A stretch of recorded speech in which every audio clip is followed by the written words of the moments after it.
De 1965, no verão do amor da Califórnia, até 1996, depois da morte de Kurt Cobain, o Grateful Dead encarnou, como poucas outras bandas, as melhores flores do jardim fértil que é a cultura musical dos Estados Unidos. Por mais de 30 anos, os diversos músicos que passaram pela banda souberam integrar o jazz, o soul, a psicodelia, o country, o folk, o blues e o rock and roll de uma forma tão orgânica que se tornou ao mesmo tempo uma banda facilmente reconhecível pelas suas características únicas, como também uma banda difícil de digerir para quem não está familiarizado com essas mesmas características. Paradoxalmente, o Dead é ao mesmo tempo um resumo muito eficaz da contracultura americana, mas também uma banda de forte personalidade. Os membros da banda sempre preferiram tocar ao vivo do que gravar discos em estúdios. Nos palcos, eles encontravam espaço e a liberdade de estender o quanto achassem necessário sua música, combinando a espontaneidade de solos improvisados com a complexidade que só pode ser atingida com muito entrosamento entre os músicos. Ripple une a simplicidade de uma balada country com a sofisticação dos seus versos para construir uma peça que é ao mesmo tempo universal e profundamente local. Ripple, como disse, é uma balada country. Tem todas as principais características do gênero. Os timbres dos violões de aço, a pulsação do baixo que faz as quintas e da bateria com um shuffle de 4x4 típico dos hillbillies, os fraseados de pedal steel e do bandolim e as harmonias vocais. Na voz amistosa de Jerry Garcia, o músico mais boa praça da sua geração, uma melodia de poucas notas em células musicais curtas que se repetem. A harmonia tem poucos acordes e bem fáceis.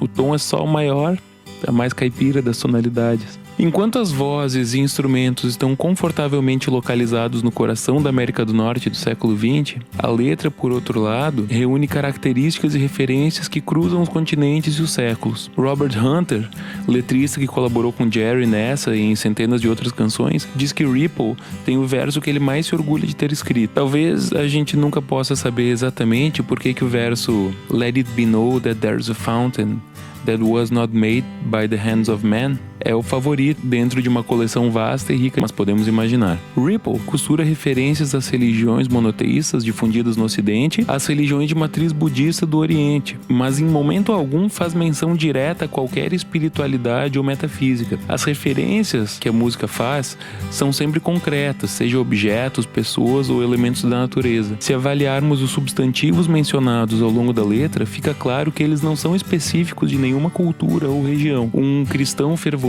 um monge budista, um politeísta nativo de uma tribo do meio da Amazônia e um astrofísico ateu e cético como Carl Sagan, todos eles poderiam facilmente se identificar com esses versos como se falassem especificamente sobre suas vidas. Nos primeiros versos, Ripple fala sobre o sentimento de insegurança quando se trata de algo que não se pode explicar. A sensação de não encontrar as palavras ao se maravilhar com situações inexplicáveis é uma comunalidade que permeia as culturas, as nações e as religiões, apesar de não faltarem exemplos de crenças que apontam a si mesmas como a casa onde residem os mistérios. A última frase antes do refrão, "Let there be songs to fill the air", aponta para o Gênesis, no início do Velho Testamento. No princípio havia o Verbo, e Deus disse: "Faça-se a luz". Toda a matriz das maiores religiões monoteístas, o cristianismo, o islamismo e o judaísmo, está na criação do universo, a qual o verso se refere. Apesar disso, o refrão aponta na direção oposta. "Ripple in still water,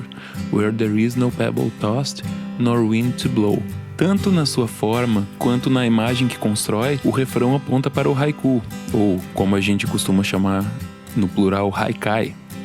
Os haikais são compostos por 3 versos curtos, sem rima, que formam em 17 sílabas uma imagem contemplativa. Na contraposição desses poucos versos, a letra de Ripple nos coloca frente a frente com os elementos profundos da sensibilidade e do imaginário de povos de diferentes milênios e diferentes continentes, sem em nenhum momento argumentar ou fazer alguma referência direta a eles. Pouco antes dessa canção ser composta, em 1967, Jorge Luis Borges diz em uma palestra em Harvard que se quisermos convencer alguém de alguma coisa, não devemos argumentar. Argumentos não convencem ninguém. Devemos simplesmente falar, insinuar. A letra de Ripple não argumenta e nem diz diretamente aquilo a que se refere, mas afirma de maneira fluida, que se torna muito mais convincente ao ser entrelaçada com a simplicidade cíclica da música, da melodia, do arranjo. A seguir, a gente tem o verso favorito de Hunter. A Bíblia, nos Salmos, se refere a Deus como uma fonte que nunca seca, e que pode encher o copo de quem precisar dele. O Zen fala sobre a simplicidade,